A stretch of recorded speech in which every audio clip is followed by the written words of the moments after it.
Bonjour, je suis Rachel, j'ai 39 ans, je suis maman de 2 petits garçons et je voudrais vous parler d'une initiative citoyenne, une pétition disponible sur le site du Sénat pour la systématisation de l'évaluation de l'impact des politiques publiques sur la santé et le bien-être des enfants et des adolescents. Pendant la crise Covid, le quoi qu'il en coûte a mené à la mise en place de mesures inédites qui ont largement impacté la vie des enfants et des adolescents.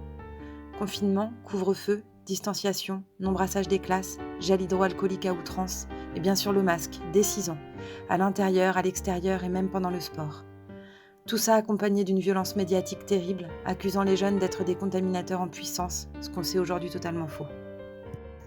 En fait, les mesures étaient plus strictes et plus violentes pour les enfants que pour les adultes, mais les membres du gouvernement et les professionnels de santé se sont constamment cachés derrière la soi-disant adaptabilité des enfants. Les enfants ne s'adaptent pas à la violence, ils se résignent, et leur silence ne veut pas dire qu'ils vont bien.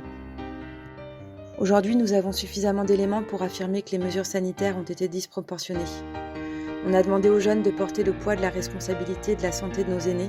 Or, on sait désormais que non seulement les effets de ces mesures sur la circulation du virus ont été minimes, mais surtout que leurs conséquences sur la santé des enfants et adolescents sont dramatiques.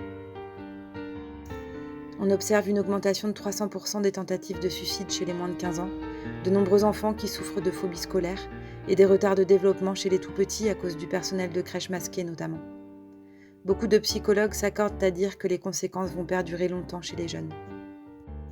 À ce jour, il y a toujours un protocole sanitaire scolaire qui prévoit notamment l'application du port du masque comme en population générale, comme si les enfants et ados étaient nos égaux, des mini-adultes. Ce n'est pas le cas.